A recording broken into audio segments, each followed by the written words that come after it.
Saat perceraian di depan penghulu, tetes air mata mengiring sumpahku.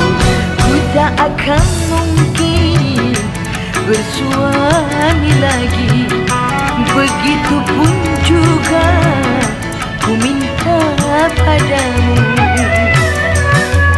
Kadang ku berfikir kan mencari gantimu. Sekian lamanya aku hidup menjanda.